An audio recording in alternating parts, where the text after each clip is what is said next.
एक बार की बात है। एक गांव में एक बूढ़ा आदमी रहता था। वो बूढ़ा आदमी अपने बेटे से बहुत परेशान था, क्योंकि उसका बेटा बहुत ही नालायक था, कामचोर था। वो कोई काम नहीं करता था और बस गांव में इधर से उधर घूमा करता था।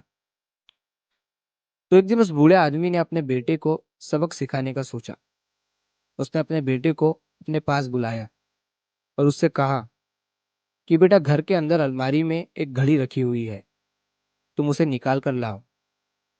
लड़का घर के अंदर गया और उस घड़ी को बाहर निकाल कर लाया।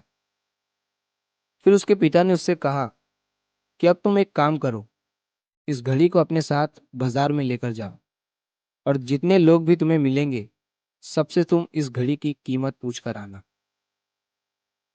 अब वो लड़का उस घड़ी को लेकर बाजार में चला गया। उसने बाजार में सभी लोगों से उस घड़ी की कीमत पूछी। किसी ने उस घड़ी की कीमत 500 बताई, किसी ने 1000, तो किसी ने 800। सभी लोगों ने उस लड़के को उस घड़ी की कीमत अलग अलग बताई और कई लोगों ने एक जैसी। वो लड़का अपने पिता के पास वापस आया और उसने उनसे कहा कि पिताजी, सभी लोगों ने इस घड़ी की कीमत अपने हिसाब से बताई। किसी ने 500, किसी ने 1000, तो किसी ने 800। अब उस बूढ़े आदमी ने अपने बेटे से कहा कि बेटा ठीक है, घड़ी को तुम अलमारी में रख दो और जाओ। अब अगले दिन फिर से उस बूढ़े आदमी ने अपने बेटे को अपने पास बुलाया और उसे फिर से अलमारी से घड़ी लाने को कहा। लड़का फिर जाता है और अलमारी से घड़ी निकाल कर लाता है। और अब उस बूढ़े आदमी ने अपने बेटे से कहा कि बेटा जाओ और आज तुम इस घड़ी के अंदर जो समय चल रहा है, उसकी कीमत पूछ कर आओ। लड़के को समझ नहीं आ रहा था कि उसके पिताजी उससे क्या करवाना चाह रहे हैं। वो दुखी मन से फिर से घड़ी को लेकर बाजार में चला जाता है और सभी लोगों से उस घड़ी के अंदर जो समय चल रहा था, उसकी कीमत पूछता है। लोगों को लगता है कि इस लड़के की मानसिक स्थिति ठीक नहीं है। कल ये घड़ी की कीमत पूछने आया था और आज समय की। बहुत से लोगों ने उसे भगा दिया और कुछ लोग उस पर हंसने लगे। अब लड़का परेशान हो जाता है और सोचता है कि ये मेरे साथ क्या हो रहा है। तभी वो आखिरी बार एक बूढ़े आदमी की दुकान पर जाता है। वो बूढ़ा आदमी बहुत व्यस्त था। वो लड़के का सवाल सुनते ही समझ गया कि लड़का उससे क्या पूछना चाह रहा है। उस बूढ़े आदमी ने अपना कुछ समय निकाल कर लड़के से कहा, बेटा, ये जो समय है ना, जिसकी तुम कीमत पूछ रहे हो, इसकी कोई कीमत नहीं लगा सकता है। तुम करोड़ों रुपए देकर भी अपनी जिंदगी का एक सेकंड वापस नहीं ला सकते हो।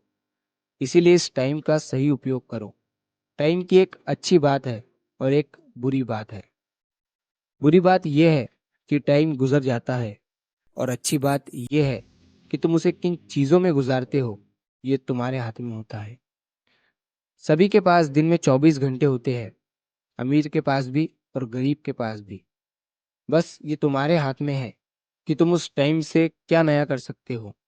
तो अपने एक एक पल का हिसाब रखो कि तुम उन्हें किन चीजों में उड़ा रहे हो। उस बूढ़े आदमी की बात सुनकर उस लड़के की आंखें खुल सी गई, मानो उसमें एक बड़ा बदलाव सा आ गया हो। और फिर वो अपने पिताजी के पास उस घड़ी को लेकर गया और उन्हें सारी बात बताई। और उस दिन के बाद से उस लड़के की जिंदगी बदल गई। दोस्तों, कहते हैं कि टाइम सबके लिए फ्री है, लेकिन वो प्राइसलेस है। वो कीमती है। तुम उसे खरीद नहीं सकते, लेकिन तुम उसे इस्तेमाल कर सकते हो। तुम उसे रख नहीं सकते हो, लेकिन तुम उसे स्पेंड कर सकते हो। और अगर एक बार तुम इसे गवा देते हो, तो तुम इसे कभी भी वापस नहीं पा सकते हो। तो अपने टाइम का सही उपयोग करो। तो अगर आप इस कहानी को और भी लोगों तक पहुंचाना चाहते हो, तो इस वीडियो को लाइक करें, ताकि यूट्यूब इस वीडियो को और भी लोगों तक पहुंचाए। और अगर कहानी अच्छी लगी हो, तो हमारे चैनल को सब्सक्राइब ज़रूर करिए।